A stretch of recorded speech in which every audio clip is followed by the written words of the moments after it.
Shabbat Shalom, je bénis le nom de l'Éternel qui nous accorde la grâce, qui nous accorde la possibilité, une fois de plus, en ce temps de Shabbat, en ce temps de Mikra et Kodesh, de pouvoir nous réunir autour de sa Torah, autour de son Davar. Et comme j'ai souvent l'habitude de le dire, qui sommes-nous? Nous sommes tellement des êtres limités, des êtres limités, des êtres infiniment petits devant la grandeur de Dieu. Et qui sommes-nous pour pouvoir parfois prétendre à connaître ou à, je ne dirais pas interpréter, mais à connaître ou à avoir une posture de pouvoir parler de sa part. Parce que lui qui est infiniment grand, comment l'infiniment grand, comment nous qui sommes infiniment petits, on peut prétendre cela? C'est vraiment pas sa grâce, c'est vraiment pas le truchement de sa miséricorde que nous pouvons nous tenir en sa présence. Et je bénis l'Éternel pour ce temps, pour le soutien qu'il nous a accordé, pour la force qu'il nous a accordée, afin que je puisse me retrouver à nouveau parmi vous. Que le nom de l'Éternel soit béni pour le soutien dans l'intercession, le soutien dans tout type de soutien dont j'ai bénéficié. Je bénis l'Éternel pour cela et je leur dis merci. Donc voici le temps donc de partager ensemble. Nous savons que nous sommes dans un moment du comptage de l'Omer et je voulais aborder les choses dans ce sens-là. Je ne voulais pas aller dans un autre sens, donc je vais aborder les choses plus dans ce sens. Et mardi, on a déjà eu l'occasion de partager la Torah, on a eu l'occasion d'échanger au cours de cet enseignement de mardi. Donc je vais prendre il y aura certaines allusions de ce qu'on a partagé ensemble mardi. Donc ce que je peux donner comme titre de ce moment de partage, c'est compter l'Omer, un parcours de vie. Compter l'Omer, un parcours de vie. Et donc,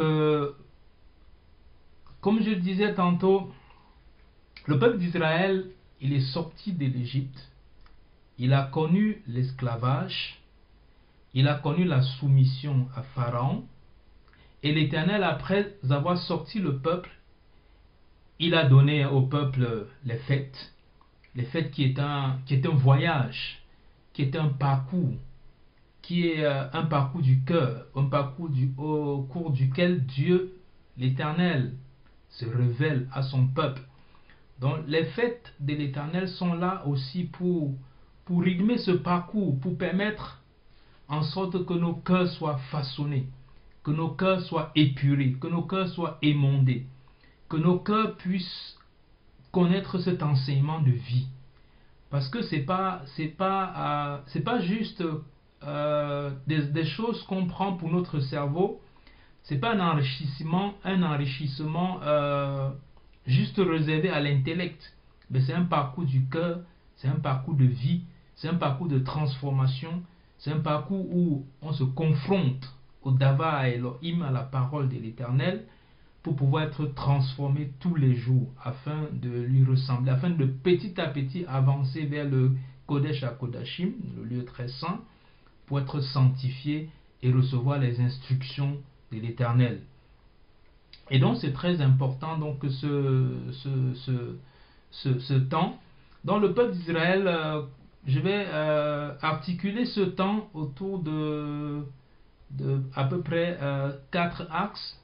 Premièrement, on verra l'Omer en relation avec le travail, l'effort humain. Deuxièmement, on verra l'importance du décomptage de l'Omer basé sur le cycle de 7. Et là, en troisième position, on va partager sur la notion de l'ange, l'homme animal et l'homme spirituel. Et le quatrième axe, c'est pas qu'on va le développer dans le fil de ma pensée va, enfin le fil du partage qu'on aura, ça va suivre exactement cette logique là. Il y aura peut-être certaines nuances enfin du moins certaines choses que je pourrais apporter dans le processus, mais ça va suivre ce parcours-là. Et quatrièmement, le comptage de l'homme en relation avec les mounas, pas les œuvres. Les mounas, pas les œuvres. Et après, il y aura une conclusion. Donc, comme je disais tantôt, le peuple d'Israël est sorti de l'Égypte. Qu'est-ce que ce peuple faisait? Ce peuple a reçu la Torah de l'Éternel pour être transformé, pour que son cœur soit changé, pour que son cœur soit transformé. Donc quand il était en Égypte, qu'est-ce qui s'est passé? Il était en esclavage. Vous savez que quand on était esclave, quand on a été privé de beaucoup de choses, la chose à laquelle on pense en général, c'est que on pense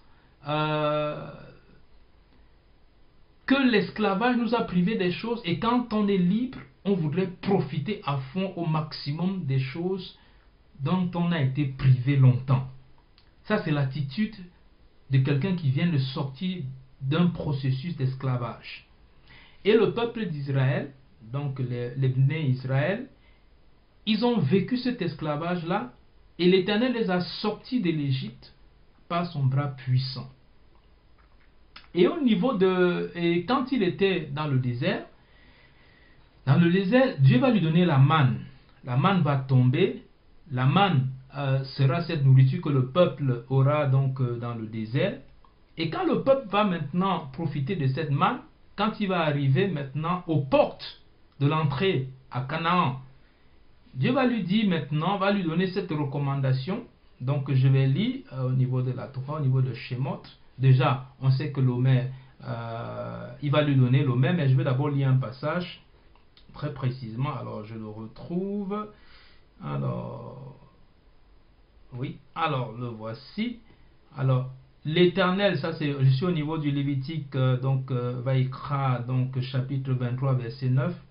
L'Éternel parla à Moshe en disant, parle aux enfants d'Israël et dis-leur, quand vous arrivez dans le pays que je vous donne et que vous moissonnerez la moisson, vous apporterez un homer prémisse de votre moisson au Cohen. Quand vous serez aux portes d'arriver donc dans ce pays que je vous ai promis, voilà ce que vous allez faire.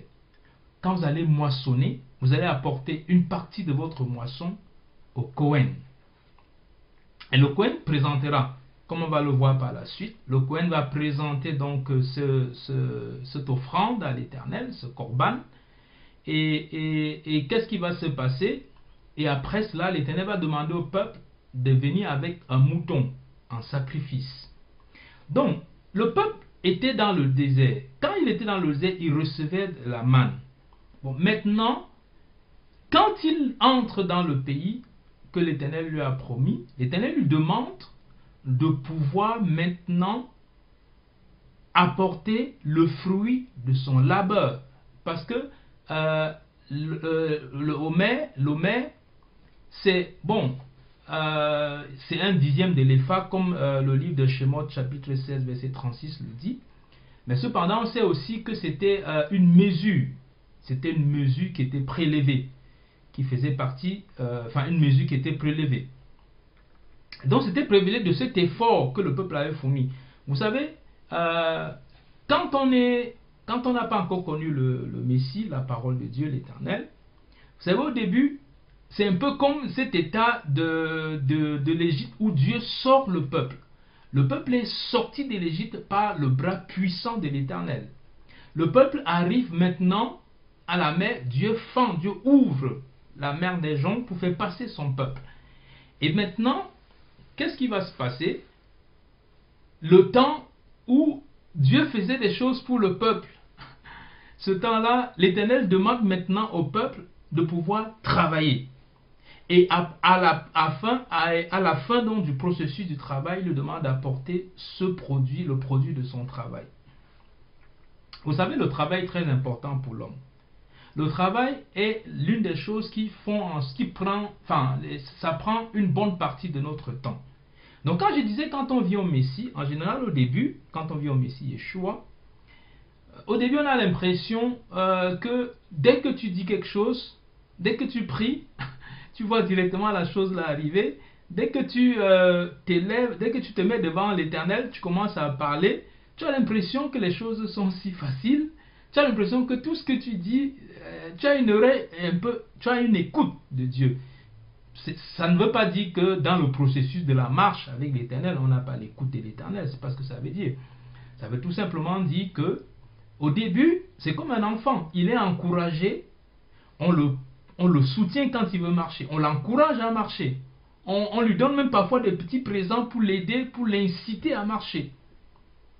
On fait beaucoup de choses pour. C'est la même chose. Quand tu viens au Messie Yeshua, au début, je ne sais pas si tout le monde est passé par là, mais bon, enfin, c'est un peu l'image que ça donne. C'est-à-dire que tu as l'impression que quand tu demandes, quand tu dis quelque chose, quand tu pries, tu vois l'exaucement arriver directement. En général aussi, c'est parce que tu es un enfant qui a besoin d'être encouragé. Et après, dans le processus, maintenant, tu as l'impression que, pas que les choses changent, tu as l'impression qu'il y a un certain travail. Parce qu'il y a la base. Le peuple est sorti de l'Égypte par le bras puissant de l'Éternel. Bon, maintenant que le peuple sort de l'Égypte, le plus important maintenant va être que l'Égypte plus sortie du peuple. Le plus difficile n'a pas été de faire sortir l'Égypte pour Dieu, parce que l'Éternel, regardez tous les miracles qu'il a accomplis pour manifester sa puissance avec Pharaon. Donc, le fait de pouvoir tirer le peuple de l'Égypte n'était pas la chose la plus difficile. C'était pas la chose qui faisait que l'Éternel pouvait dire « Ah non, mais on dit que non, ça c'est très difficile pour Dieu de pouvoir faire sortir le peuple. » Non, maintenant, il y a le libre arbitre qui va rentrer en compte. Maintenant, le peuple doit entrer dans un processus qui lui permettra de pouvoir enlever petit à petit l'Égypte du cœur du peuple. La preuve que le peuple était très attaché à l'Égypte, c'est que maintes fois, quand il y a eu des épreuves dans le désert, le peuple a voulu retourner en Égypte. Il a dit, mais en Égypte, au moins, on mangeait des... Voilà, on avait quand même des bons mets. Qu'est-ce que tu nous as fait? Tu nous as amenés ici, tu nous as amenés ici dans ce désert pour nous faire mourir. On aimerait bien retourner en Égypte. Et donc, le peuple avec de temps en temps, cette nostalgie de retourner en Égypte. Ça veut dire que malgré qu'il était sorti de l'Égypte, l'Égypte était encore dans le cœur du peuple. Donc quand le peuple va sortir de l'Égypte, Dieu va l'amener dans un processus pour pouvoir éliminer l'Égypte du peuple. La première chose après Pessah, ça va être Hakamatzot, la fête des 100 levains. Pas forcément pain sans levain, comme on a dit, mais la fête des 100 levains, puisqu'il y a le levain, pas que dans le pain. Hein. Et donc, la fête des 100 levains. Et donc, qu'est-ce qui va se passer? Dieu va commencer déjà à épurer ce peuple. Parce que la première chose que le peuple devra faire, c'est d'abord de vider le hametz, d'enlever, de faire cette fouille dans la maison pour pouvoir enlever tout ce qui est hametz dans la maison. Et donc, cette fête-là, la fête, comme j'ai dit mardi, cette fête-là, comme on aime beaucoup, enfin, pas qu'on aime beaucoup, en général, c'est une fête par laquelle on passe rapidement. C'est-à-dire qu'on pense que rapidement, excusez-moi, je ne sais pas ce qui s'est passé, voilà, on passe rapidement donc, sur cette fête-là, un peu comme si, voilà, un peu, c'est une fête qui a sa place dans le processus de Pessah, de cette fête de l'Éternel. Et donc, malgré donc que le peuple sort donc de l'Égypte, après maintenant, Pessah, Hakamatzot, il devra donc enlever le hametz de son cœur. Et puis par la suite, qu'est-ce qui va se passer? Par la suite, il y aura maintenant le comptage de l'Omer. Le comptage de l'Omer qui a pour but, comme je le dis, davantage d'épurer ce peuple.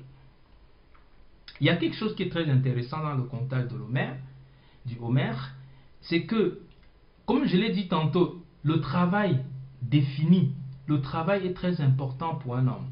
Le travail, c'est ce qui permet de s'occuper, de s'épanouir et tout. Et parfois, vous savez, les gens se définissent que parfois comme voilà, se regardent même en fonction de ce qu'ils font comme travail. Parfois, dis-moi, oh, moi je suis banquier, moi je suis président, moi je suis ministre, moi je suis ceci, moi je suis cela, j'occupe telle fonction.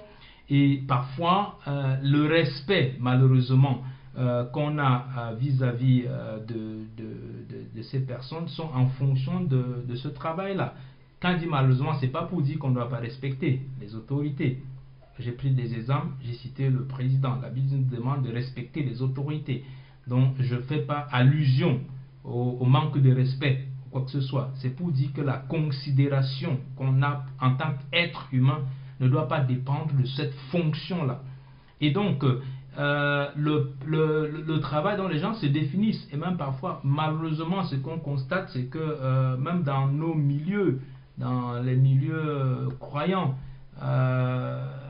c'est beaucoup plus en fonction aussi parfois de ça que tu peux rapidement grimper dans le processus de considération du clergé ou du rabbinat ou voilà, quelle que soit la confession. Et donc, et malheureusement, et donc cette considération-là peut être mise en avant et les gens, même le comportement, il y a des gens qu'on ne dit pas des choses, à d'autres on leur dit en fonction de leur statut social.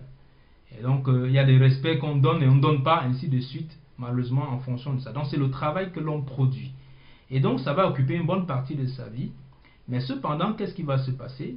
Quand l'homme donc va entreprendre ce travail-là, au désert, il recevait la manne. Maintenant, au niveau de la fête du comptage, donc, enfin, du comptage de l'Homère, Dieu lui demande premièrement d'apporter au Cohen le produit de son travail. On savait qu'en général, à ce temps-là, la première moisson qui se faisait, c'était l'orge. Et donc, il prenait donc une partie pour amener au Cohen. Il y avait donc le balancement dont on connaît. Je vais épargner certains détails parce que je suppose que on lit dans la Torah, on voit enfin, le processus, comment ça s'est passé, et le sacrifice. Et après, il y a eu donc le sacrifice, comme je disais tantôt, le sacrifice, donc l'homme, le Cohen devait faire, le sacrifice du mouton. Et en général, comme je l'ai dit mardi, c'est que en général, on voit toujours l'Éternel. On voit, il a sorti le peuple dans le livre de Shemot, de l'Égypte, de Mithraïm. Après, qu'est-ce qui va se passer? Vaïkra, il va l'appeler. Vaïkra, il appela. Donc, il va appeler le peuple. Et l'une des choses pour lesquelles l'Éternel va faire pour le peuple en l'appelant, c'est qu'il va instaurer les korbanot, les sacrifices. Et donc, un peu comme pour dire, comme j'aime à le dire, c'est que pour que l'homme sache au-delà de tout, malgré ce que tu vas apporter, si tu es libre aujourd'hui, si tu es ce que tu es aujourd'hui, c'est parce que l'Éternel t'a délivré. Tout ce que tu peux produire, parce qu'il n'y a pas de reconnaissance d'un esclave. Quand ils étaient en Égypte, quand tu es sous le régime de l'esclavage, ce que tu fais, il n'y a pas une certaine reconnaissance de ce que tu fais. Parce que tu as un statut d'esclave. Et vous savez, l'esclavage n'agit pas seulement sur le plan physique. Vous savez, nous, en tant que peuple noir, on a été esclaves. Et aujourd'hui, c'est le plus difficile, c'est parfois, les gens ne sont plus esclaves, entre guillemets, même s'il y a le néocolonialisme, qui est l'esclavage économique, dont on soumet nos peuples. Mais il y a quand même déjà une certaine liberté qu'on a aujourd'hui. Mais cependant, le plus difficile parfois, c'est quoi? C'est que, puisque pendant que tu es esclave, la chose qu'on te rappelle chaque fois, c'est que ta liberté, ou bien l'esclave se projette sur son maître. C'est-à-dire que son état de liberté est projeté sur le maître. C'est-à-dire que la façon qu'il pense que la liberté doit être jouie, c'est la façon qu'il voit son maître faire, puisqu'il n'a pas eu de projection de liberté, surtout s'il est né en esclavage. Et donc, ce qui fait que nos peuples, donc, comme je le disais, nos peuples noirs, parfois, sa projection n'est pas en fonction de se définir soi-même en tant que peuple, mais de se projeter sur un autre peuple et penser le développement à partir d'un autre peuple, au lieu d'être ce que Dieu lui a dit, lui a donné d'être. Parce que c'est cette singularité, chaque peuple a une certaine singularité qui compose l'univers, qui compose le monde. C'est un peu comme on dit, un beau jardin n'est pas tellement beau à cause d'une espèce, juste une espèce de fleur, ou bien juste une fleur. Si vous voyez un jardin qui a que des fleurs blanches, par exemple, c'est pas très joli. Mais si vous voyez, il y a différentes espèces, jaunes, blancs, beaucoup noirs, il y a beaucoup de choses qui va, il y a beaucoup de diversité amène la beauté. Et donc, c'est un peu ça. Et donc, ce qui fait que, comme je disais tantôt, ce processus-là va continuer pour que le peuple puisse davantage acquérir la notion de liberté selon Dieu. Et donc, je reviens au travail. Et quand donc il travaille, et quand il vient, il pense que l'offrande qu'il va accomplir, puisque comme je le disais, le sacrifice, c'est une chose pour permettre au peuple de comprendre que quel que soit ton état actuel, si tu es ce que tu es, c'est à cause de l'Éternel, à cause de la délivrance de l'Éternel. Et donc, après, qu'est-ce qui va se passer? Quand le peuple va offrir ce qui est le fruit de son travail, parce que avant tu recevais la manne, maintenant tu dois travailler pour pouvoir produire quelque chose. Et le fruit de ce que tu produis, tu apportes une partie de ce fruit-là, comme pour reconnaître que si je l'ai même aujourd'hui, ou bien je peux manger à satiété, si je peux me manger à ma faim aujourd'hui, c'est parce que l'Éternel est intervenu pour me délivrer du pays d'Égypte. Et donc ça c'est très important. C'est pour cela que je revenais sur Vaïkra, sur le fait que l'Éternel dit au peuple, oui, je t'ai donné des lois, je t'ai donné des commandements, je t'ai donné des ordonnances, je t'ai dit comment tu dois te comporter. Mais sache qu'en définitive, c'est pas parce que tu auras fait toutes ces choses-là que tu mériteras mon amour, ou bien tu mériteras, mais parce que je te l'ai donné déjà. C'est parce que c'est un don que je te fais. C'est pour ça que la notion du sacrifice, quand le peuple doit s'approcher d'un Vaïkra, il appela, il montre au peuple que la première chose que tu dois, comme le livre de Vaïkra le montre, c'est la notion des corbanotes, des sacrifices, comment s'approcher de Dieu. Le premier pas pour s'approcher de Dieu, c'est pour cette raison aussi que même au temple, la première chose qu'on rencontrait, que le Kohen rencontrait, c'est l'autel des sacrifices. Pour comprendre que dans ton processus de ce que tu veux faire, si tu dois même avancer, la base, c'est parce que tu es passé par le sacrifice. Parce que le sacrifice veut dire qu'une personne paye à ta place. Le sacrifice veut dire que la notion de sacrifice, ça veut dire justement que c'est une autre personne. Le sacrifice veut dire qu'il y a un sang qui a coulé, il y a tout un processus. Mais si ton propre sang ne coule pas bien, les choses ne t'arrivent pas, c'est parce que ça va arriver à un autre être. C'est pour ça qu'il y avait une substitut de vie. Quand tu péchais, tu venais avec un sacrifice. C'est vrai qu'il y a différents types de corbanotes. Mais tu péchais, tu venais avec un sacrifice et la vie de l'animal était ôtée et ta vie était préservée. Mais tu voyais ce que le péché a causé la mort d'un être, d'un animal. Et donc, c'est ça la notion dont nous allons vous comprendre que si tu t'approches de moi, c'est à partir de la grâce, c'est à partir de ce privilège-là, de ma recette que je te laisse m'approcher. Même si après je t'exige de marcher selon mes commandements, je t'exige de pouvoir suivre mes lois, de suivre mes statuts. Même si après cela je t'exige de marcher selon ma parole. Et donc, maintenant, qu'est-ce qui va se passer? Quand on va arriver au niveau du comptage, de l'Homère, du Homère. Vous savez, l'être humain aujourd'hui, quand il fait un décompte, parce qu'on dit souvent le décompte du Homère, vous savez, le décompte en général, c'est quoi? C'est que quand on voit aujourd'hui comment ça se passe, quand par exemple on attend l'année 2021, voilà, parlons de l'année 2021, vous savez, cette année, parlons de l'année 2021, quand on arrive à la fin de l'année et qu'on doit compter la nouvelle année, qu'est-ce qu'on fait? On fait soit un décompte. On commence, parfois on illumine un monument représentatif de ce pays, de cette nation. En l'occurrence, quand c'est la France, c'est la tour Eiffel. Et après, on montre dans le ciel, on fait un décompte. 59, 58, 57, 56, ainsi de suite jusqu'à 0 après les 0. Bonne année! Les gens jubilent, les gens crient, les gens... oui, voilà. Parce qu'il y a un décompte. Parce que le décompte suppose que l'objectif est atteint, et quand on atteint l'objectif, il y a une certaine satisfaction d'avoir atteint l'objectif. Il y a comme une satisfaction. J'ai atteint. Waouh! C'est ça le décompte de la façon des hommes. Même quand on fait 5, 6, 5, 4, 3, 2, 1, pause. Le décompte humain est comme ça. Mais quand l'Éternel demande au peuple de compter, le comptage du Homer, ça commence comme on a bien tout à l'heure, par Korban à Homer, ou bien Mincha à Homer. Et donc, qu'est-ce qui va se passer? Dieu va demander au peuple de le compter par cycle de 7. Et vous savez quoi? Vous savez, le cycle de 7, c'est un cycle qui achève un processus. Et moi, je le disais tantôt que moi, personnellement, c'est cette méthode-là que je privilégie, que ce soit de façon personnelle.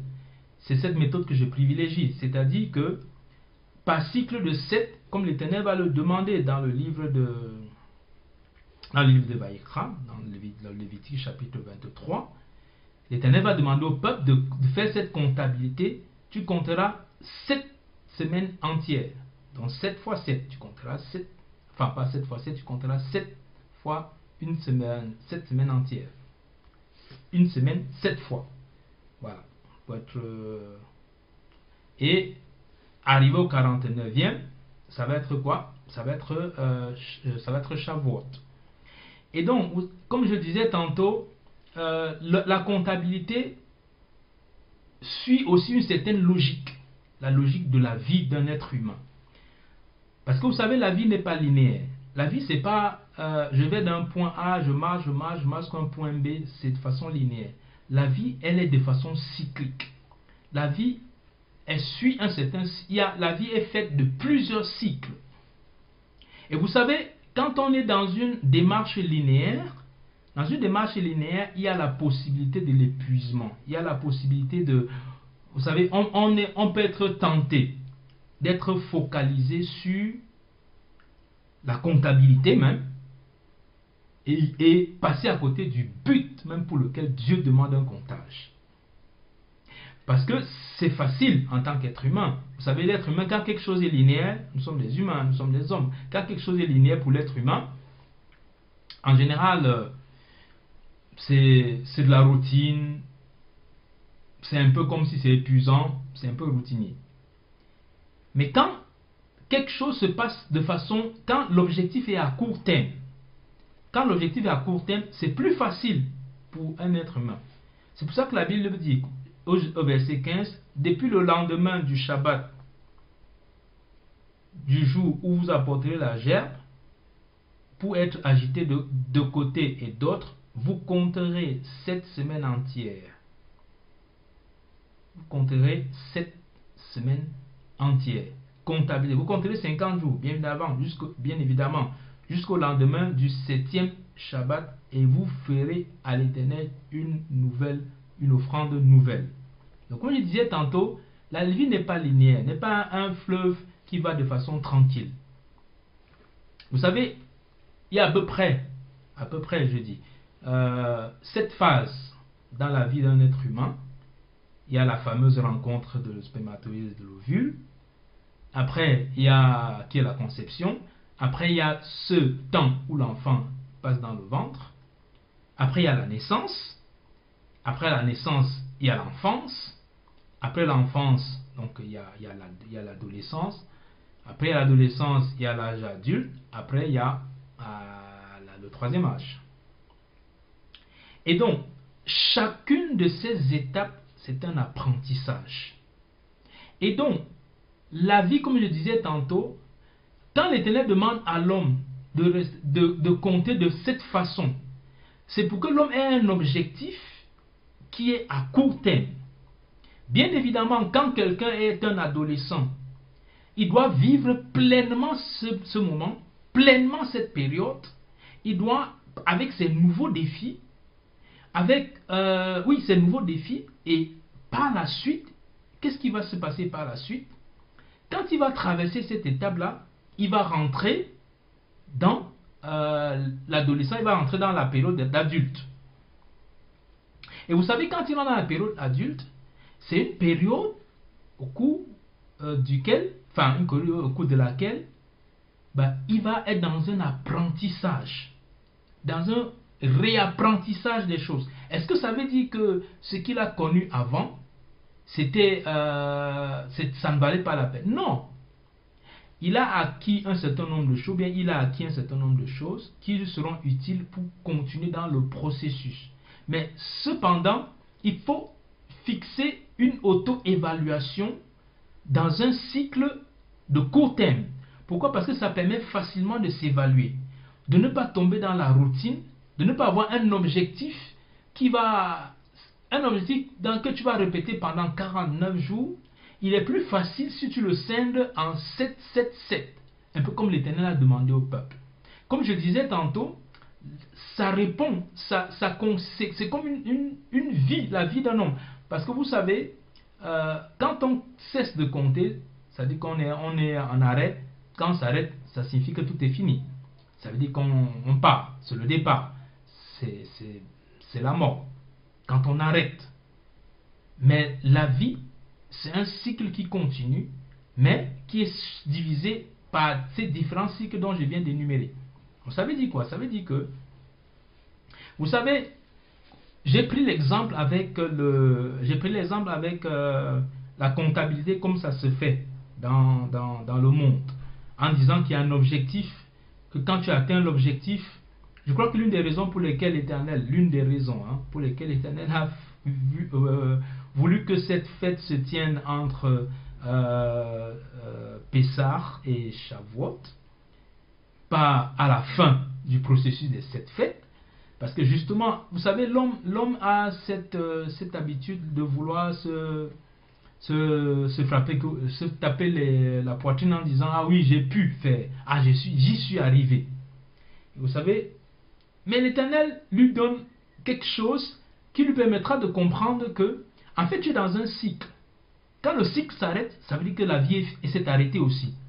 Parce que tu es dans un cycle, parce que 7, c'est le chiffre d'accomplissement. 7, c'est le chiffre où on a atteint un processus. Et quand tu atteins ce processus, c'est un peu comme Shabbat. Quand on fait fête Shabbat, parce que Shabbat c'est une fête, quand on fête Shabbat, quand on arrive à la fin du processus de Shabbat, c'est un peu comme si la semaine est arrivée, la semaine est enfin finie, enfin on rentre dans quelque chose qui est réjouissant, quelque chose qui va nous faire danser, qui va nous faire sauter de joie, qui va vraiment être, nous faire sauter de joie, parce que Shabbat c'est un moment de vie, c'est un moment de fête. Mais cependant, quand tu sors de Shabbat, tu entreprends déjà la nouvelle, tu es déjà dans l'autre Shabbat. Parce que c'est un peu comme ça que ça se passe. Le parfum du Shabbat, c'est pour ça qu'Abdallah Shabbat, c'est pour te donner un parfum qui te permettra, qui te suivra les autres jours de la semaine et qui te permettra aussi de pouvoir, à partir même du début de la semaine, déjà à penser à Shabbat, à l'objectif que tu t'es assigné. C'est pour ça que moi, personnellement, comme je le disais mardi, personnellement, moi j'adopte cette comptabilité du Homer. C'est-à-dire, j'ai un objectif. Maintenant, tu peux dire que mon objectif, c'est quoi? Dans mon esprit, moi je le scinde par rapport à d'autres, mettre ça en relation avec les 7 dimensions, les 7 séphirotes et tout.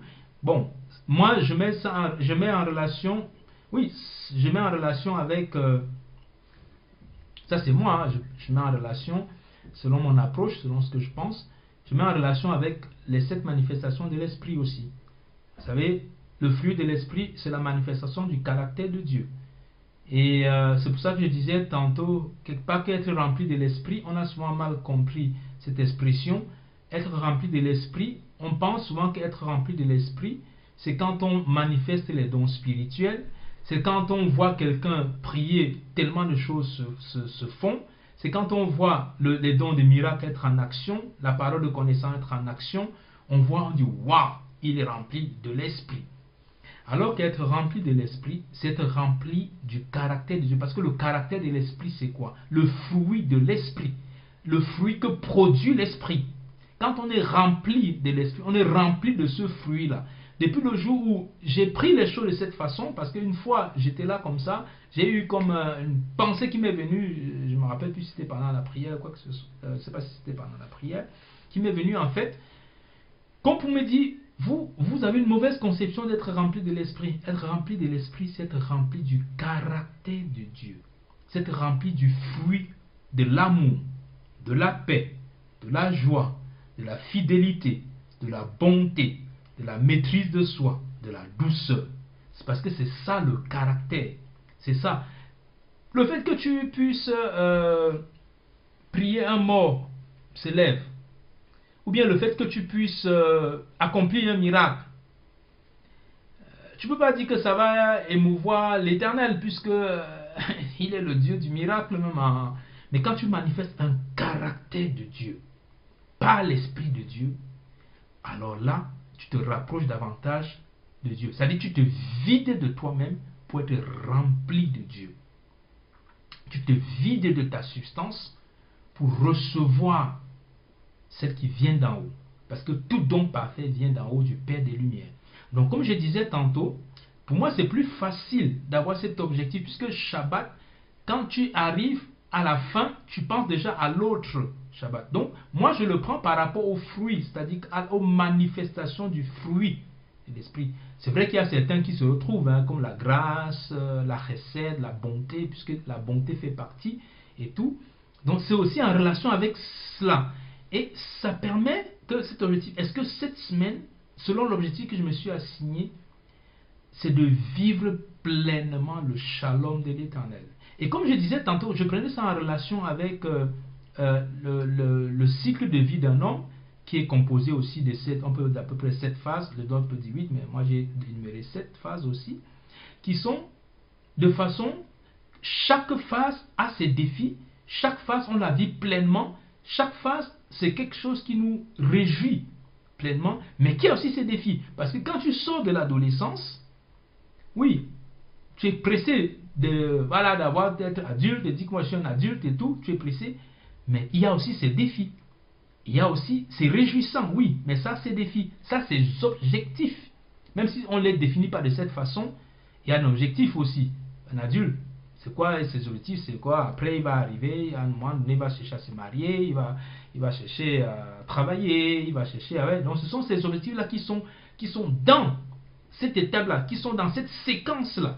Et donc c'est pour cela que l'Éternel, sachant que la vie n'est pas linéaire, la vie ne se produit pas de A à Z, de A, B, C, D, jusqu'à Z. Parfois elle va de A, elle saute jusqu'à D, elle revient à B, elle monte, ainsi de suite. Et donc c'est pour cela que l'Éternel dit à l'homme, cette semaine entière, parce que c'est plus facile d'avoir cet objectif-là par cycle de 7 et à la fin de s'auto-évaluer.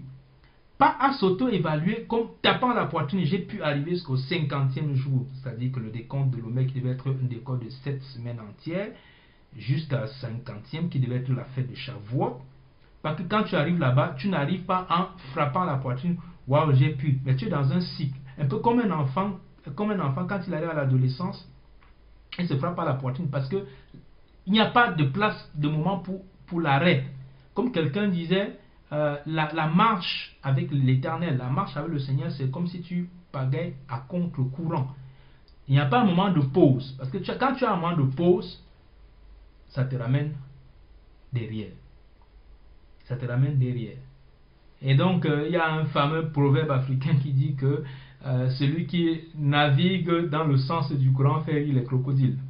Parce que tu n'es pas en danger puisque c'est quand tu navigues à contre-courant. Et donc, du coup, c'est très important. Bon, moi, c'est cela que j'ai vu cette auto-évaluation de cette façon. C'est-à-dire qui permet maintenant à chacun de pouvoir vivre pleinement cela. À chacun d'avoir un objectif qui n'est pas à long terme. Et d'avoir un objectif qui permet de pouvoir évoluer petit à petit, mais qui n'est pas un objectif, comme je le disais tantôt, pour se frapper la poitrine, comme étant dit que enfin je suis arrivé, enfin j'ai pu j'ai pu compter jusqu'à mes 50, 50, je suis arrivé, waouh. C'est le même parallèle avec Yeshua Mashiach.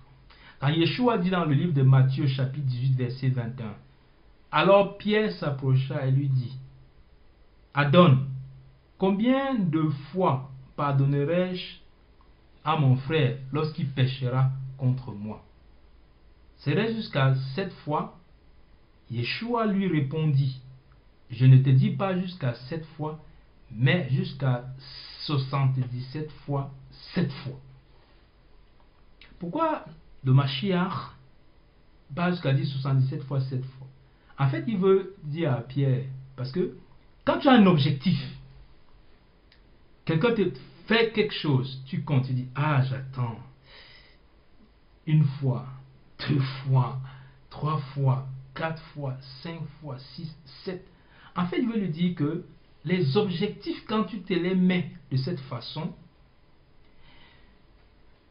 tu n'es pas concentré dans le fait de pouvoir travailler ton cœur à pardonner, mais sur la comptabilité des péchés que la personne fera à ton encontre. Tu n'es pas concentré dans le fait de pouvoir travailler ton cœur à ce qu'il sache pardonner. En fait, Yeshua est en train de dire à Pierre, à Réphas, que ne te concentre pas sur la comptabilité que tu as à pardonner. Ne te concentre pas sur le fait de dire, ah, je vais pardonner jusqu'à tel niveau. Concentre-toi plutôt sur le fait de travailler ton cœur à ce que le pardon devienne pour toi une vie. Concentre-toi à travailler ton cœur sur l'objectif d'avoir un cœur de pardon. Parce que quand tu arrives à la fin d'un processus, oui, peut-être avec une personne, tu arrives à la fin d'un processus. C'est pour ça que c'est un objectif, c'est un processus, c'est un cycle. Puisque la semaine est composée de 7 jours. Tu arrives à 7, c'est un cycle. Mais par la suite, il y a quelque chose qui va se produire. Par la suite, quand tu es arrivé jusqu'à, tu dis, ouf, ah, j'ai pardonné jusqu'à 7. Après, tu te rends compte, ah non, tu es dans un processus. Tu es dans un processus et qui va durer. Ce sont des cycles qui vont durer, qui vont continuer. C'est pour faire comprendre à Pierre que ne te concentre pas dessus. Travaille ton cœur, mon cher Pierre. Travaille ton cœur pour que ton cœur puisse acquérir une capacité spirituelle, une force spirituelle à pouvoir éloigner la haine même quand on te ferait le pire mal, que tu aies des prédispositions. Et ça, c'est pas facile. C'est pour ça que c'est un travail qu'il doit faire. Donc c'est pour ça que Mashiach, même Mashiach, il prend ce cycle de 7.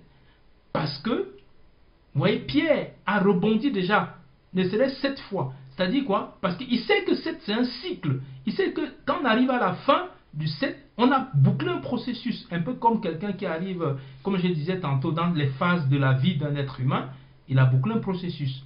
Mais le processus doit pouvoir continuer. Parce que l'objectif n'est pas la comptabilité, mais le but pour lequel Dieu donne la comptabilité, pour que le cœur de l'homme soit travaillé. Parce que notre but, c'est quoi? Notre but, c'est de devenir des hommes spirituels. L'homme nouveau. L'homme spirituel. Ou l'homme nouveau. Parce que quand on dit l'homme spirituel, c'est bon. C'est déjà tellement galvaudé et mal compris qu'on peut penser que l'homme spirituel, ça suppose que... voilà, enfin, je veux dire qu'on dépasse l'autre, malheureusement. On a toujours pris les choses, le caractère humain, dans le sens du mérite. Mais donc, c'est pour cela que le mot, vous savez, le mot hébreu, pour dire, c'est le hamet, le mot hébreu pour dire enlever le mal. C'est ça que la Bible demande que, dans la fameuse fête du Chag HaMatzot, il fallait déjà enlever le hamet et manger, et rester 7 jours sans manger du hamet. Donc du levain. Et donc le vin, dans l'hébreu hametz, vous savez, le vin sont les mêmes lettres avec matzah. Mais sauf que la différence entre hametz et matzah, c'est que hametz, a le chet. Le chet, Amet, commence avec un chet. Alors que Matzah finit avec un He. He qui est le chiffre, qui est le symbole. Vous savez, le Amet donne la mort. C'est pour ça que Paul, Shaoul de Tars dit qu'il faut qu'on soit cette Matzah dans lequel il n'y a pas du Hamet. Si on peut traduire ici, on peut essayer de traduire de cette façon. Cette Matzah qui n'a pas ce Hamet là, puisque le Chet donne la mort, le Hamet, pendant que le He donne la vie, puisque la fameuse lettre, le He aussi c'est la lettre qui fait partie des tétragrammes, c'est la lettre du nom divin. Donc c'est très très important de comprendre cette dimension-là. Parce qu'on rentre dans un processus dans lequel le but c'est quoi? Le but c'est nous approcher de Dieu. Le but c'est quoi? Le but c'est pas de se concurrencer, le but c'est de s'approcher de l'Éternel, de pouvoir façonner son cœur. Et c'est pour cette raison que même le salut, Yeshua, le but de notre vie, quand on quitte l'Égypte, quand on quitte Mitzraïm, et qu'on rentre maintenant dans le processus qui va nous amener à la fête de Sukkot, parce que la fête de Sukkot, c'est le tabernacle, on va tabernacler avec l'Éternel, et il n'y aura plus de pleurs, plus de larmes, plus de tout ce que nous connaissons de souffrance. C'est un processus, puisque quand le peuple sort de Mitzraïm, il sort de Mitzraïm pour la ville qui s'appelle Sukkot. Donc c'est déjà une symbolique pour nous amener que on est dans un voyage. Et dans ce voyage, plusieurs ont ce débat en disant, il nous a sortis de l'Égypte, maintenant, il donnait tout au peuple. Il a donné la manne et tout et tout. Maintenant, le peuple rentre en possession de la terre promise. Il doit maintenant rentrer dans un processus où il doit travailler son salut. Il doit travailler, il doit continuer à travailler jusqu'à la délivrance finale, jusqu'à la Géoula. Il doit travailler son cœur, il doit travailler son caractère. Il est dans un processus où il n'y aura plus de fin, dans le sens que l'arrêt, c'est soit la venue du Mashiach, soit le temps où on quitte cette terre. Et donc, avant ça, il faut travailler. C'est pour cela que, même dans le processus de notre salut, il y a ce débat en disant, est-ce qu'on est sauvé par les œuvres ou est-ce qu'on est sauvé par la foi? C'est un fameux débat. Vous savez, c'est le fameux débat qui existe toujours en disant, est-ce qu'on est sauvé par la foi ou par les œuvres? On est sauvé par la foi, mais je vais vous dire une chose. On est aussi sauvé par les œuvres. Les œuvres, la foi doit produire les œuvres.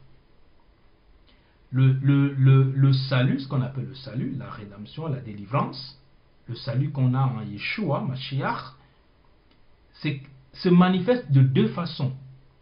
Il y a l'œuvre rédemptrice, un peu comme le peuple, l'Éternel a donné les corbanotes au peuple, en lui disant que c'est déjà, puisque sans effusion de sang, il n'y a pas de pardon, c'est-à-dire sans que quelque chose si tu ne sacrifies pas, l'homme devait venir donner un animal pour que la mort d'un animal puisse épargner la vie d'un être humain. Donc il y a un sacrifice qui est fait, il y a du sang qui est versé. C'est pour ça que notre Mashiach, Yeshua, a versé son sang pour notre rédemption. Et donc il a versé son sang. Maintenant, qu'est-ce qui se passe? Quand il est mort, on reçoit, quand on vient à Mashiach, on reçoit par la foi. Nous sommes sauvés par la foi en Yeshua Mashiach, pas par les œuvres. Ce n'est pas une contradiction. C'est juste qu'on est dans un processus où le déclenchement de notre salut, c'est un don de Dieu. C'est la grâce de l'Éternel, c'est la recette de l'Éternel qui nous fait recevoir Mashiach Yeshua, vivre, avoir ce contact, rencontrer le Mashiach et rentrer dans le processus de la rédemption. C'est un peu comme si on organise une course, il faut déjà s'inscrire pour courir, pour compétir. Donc ça c'est à la base. Tu es considéré comme quelqu'un qui compétit, puisque Paul va prendre aussi cette allusion de la compétition, courir comme pour remporter le but. Et donc, quand on rentre dans ce processus, il y a déjà s'inscrit. Donc déjà, le fait qu'on ait accepté Mashiach, reçu Mashiach, Yeshua dans notre vie, on rentre dans le processus du salut de Dieu. On rentre, on est sauvé. On rentre dans ce processus-là. Maintenant, cependant, il y a la manifestation. Dis-moi, donne la foi et je te montrerai les œuvres. Un peu comme Jacob, Jacques dit, la foi se manifeste par les œuvres. Voici quelques passages qui montrent. Parce que quand je dis ça, évidemment, dans le monde, beaucoup plus le monde chrétien, on est sauvé par la grâce, c'est pas par les œuvres, c'est sûr même qu'en ce moment, il y a certains qui sont déjà en train de dire, ah ouais, voilà, enfin, ils prêchent le salut par les œuvres. Mais regardez ce que Mashiach dit lui-même. Notre Messie Yeshua, qui est notre Yeshua Rabbeinu, qui est notre maître. Voici ce qu'il dit. Il est notre Messie, il est notre maître. Et voilà ce qu'il dit. Dans Matthieu chapitre 16, verset 26, il dit, et que servirait-il à un homme de gagner tout le monde s'il perd son âme? Que donnerait un homme en échange de son âme? Verset 27. Car le Fils de l'homme doit venir dans la gloire de son Père avec ses anges, et alors il rendra à chacun selon ses œuvres. Quand il vient, il rendra à chacun selon ses œuvres, pas selon sa foi. Quoique la foi, c'est la base. Quoique recevoir, accepter Mashiach dans sa vie, c'est la base. Mais quand il vient, c'est une base qui te permet de rentrer dans un processus où Dieu veut maintenant voir. C'est pour ça qu'il est dit dans Éphésiens chapitre 2, nous avons été créés en Yeshua Mashiach pour les bonnes œuvres que Dieu a préparées d'avance afin que nous les pratiquions. Ces œuvres-là. Donc, il attend qu'on pratique ces œuvres-là. Dans Apocalypse chapitre 20, verset 12, il dit, et je vis les morts, les grands et les petits qui se tenaient devant le trône. Des livres furent ouverts. Et un autre livre fut ouvert, celui qui est le livre de vie. Et les morts furent jugés selon leurs œuvres, d'après ce qui était écrit dans ces livres. La mer rendit les morts qui étaient en elle. La mort et le séjour des morts rendit les morts qui étaient en eux. Et chacun fut jugé selon ses œuvres. Chacun fut jugé selon ses œuvres.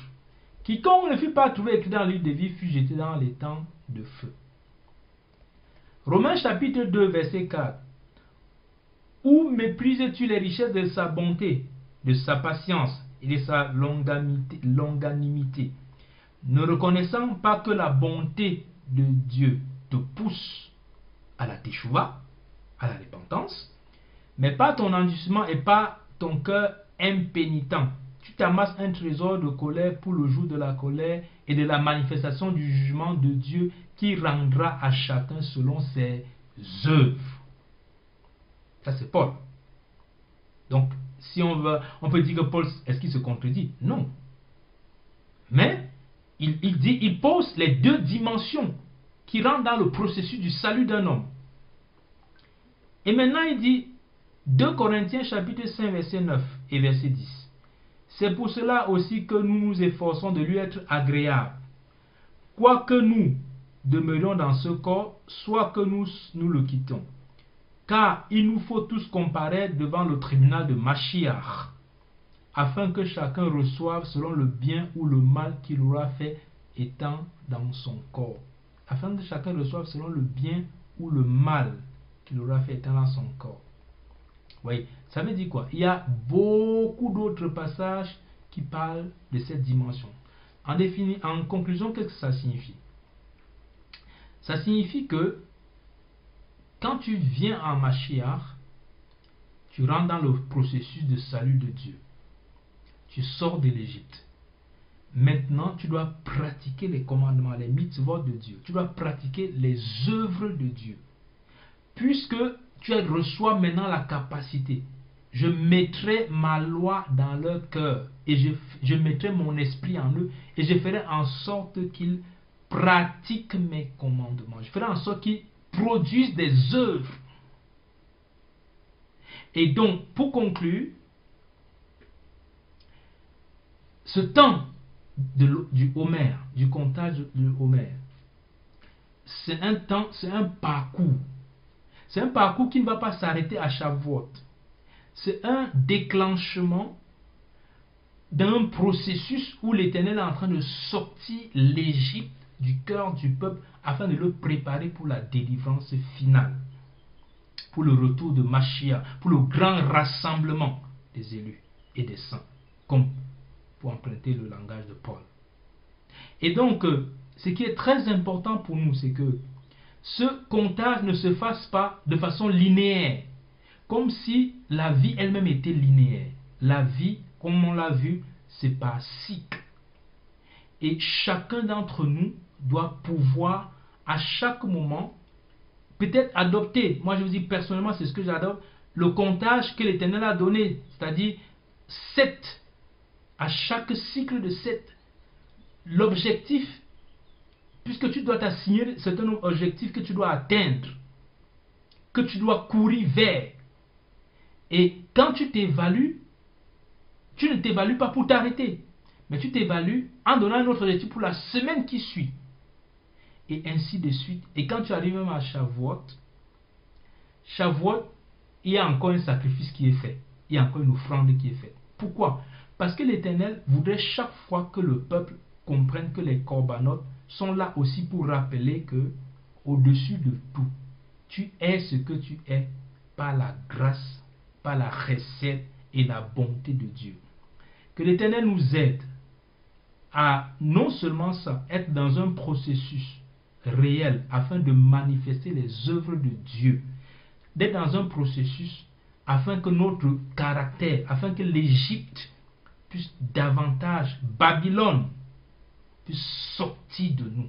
Parce que le plus important, c'est pas simplement sortir de l'Égypte, c'est que l'Égypte puisse sortir du peuple.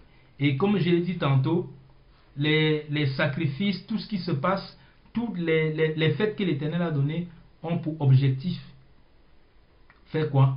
Pourquoi Sukkot? Parce que Sukkot c'est le moment du règne. C'est qu'on rentre dans la souka, dans la oupa avec l'Éternel. Et qu'on reste avec lui et on demeure avec lui. Et ça c'est le retour de Mashiach. Donc que l'Éternel nous aide pleinement, qu'il m'aide, qu'il aide chacun d'entre vous, qu'il aide chacun d'entre nous à être dans ce processus-là afin de préparer nos cœurs chaque jour à nous dépouiller jusqu'au retour de Mashiach. S'il y a une chose leçon qu'on doit retenir pour nous, c'est que la vie n'est pas linéaire. Les objectifs que nous nous assignons, nous devons chaque fois travailler notre cœur, notre émouna, en manifestant les œuvres de Dieu. Les œuvres de Dieu, ça peut être aussi quoi? Quelque chose d'aussi simple. Pendant que tu es là, est-ce que ton frère, est-ce que ta soeur, tu sais dans quel état il est pendant ce temps de confinement, pendant ce temps de difficulté, pendant toute cette période-là? C'est peut-être aller le voir ou bien prendre ton téléphone. Vous allez me dire oui, évidemment il y a le confinement, mais prends ton téléphone, passe un temps de prière, d'intercession avec cette personne et soutenir la personne comme on peut dans ces temps difficiles. Que l'Éternel nous aide, que l'Éternel vous bénisse, qu'il nous bénisse et qu'il aide chacun d'entre nous à préparer nos cœurs pour le retour de notre Mashiach. Shabbat Shalom et que l'Éternel bénisse ce temps en Yeshua notre Mashiach. Amen. Shabbat Shalom.